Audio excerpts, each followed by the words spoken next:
গ্রাম আমাদের কারলিয়াপাড়া সীমান্তবর্তী এলাকা, পাশে হচ্ছে এই যে ইন্ডিয়া হাতের বামে। এখানে আমাদের ধান কাটতেছিল কৃষক, ধান পাচ্ছে নতুন ধান, তো অনেক সময় ডাইন বাম হয়, কিন্তু একটু উঁচাতে ধানটা পানির জন্য একটু উঁচাতে ধান কাটতেছিল। ওই সময় কিছু বাংলাদেশি আমাদের কৃষক যারা ভুল করে মনে হয় পা দিছে ইন্ডিয়াতে, অথবা তারা চলে আসছে, আমাদের 2 জন বাংলাদেশিকে ধরে নিয়ে গেছে ইন্ডিয়ান বিএসএফ।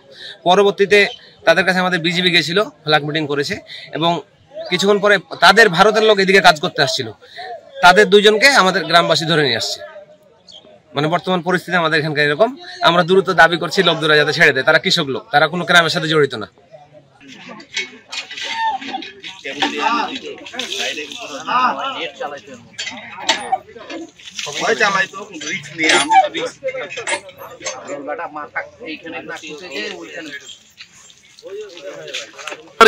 এই ইউনিয়নের 6 নম্বর ওয়ার্ডের ধর্মযান মৌজার কারলিয়াপাড়া গ্রামের 2 জন মানে দিনমজুর মানুষ ধান কাটতে গেছে, কিন্তু ওখানে উঁচা জায়গা, বর্ডার ঘেঁষা ইউনিয়ন, আমার বর্ডারের পাশে যে ওখানে একটা উঁচা জায়গা আছে, এই উঁচা জায়গাতে ওরা ধানটা পিটাচ্ছিল, মারতেছিল। এই সময় ভারতীয় বিএসএফ আগ্রাসী ভাব নিয়ে এসে তাদেরকে উঠিয়ে নিয়ে গেছে।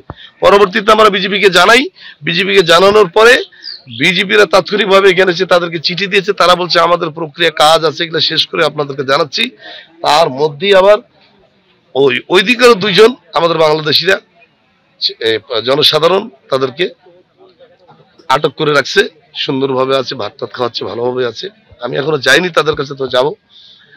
এবং আপনারা এবং 42 বিজিবির যারা এখানে দায়িত্বে আছেন, তারা খুব শর্ট সময়ে এসে এখানে উপস্থিত হয়েছেন।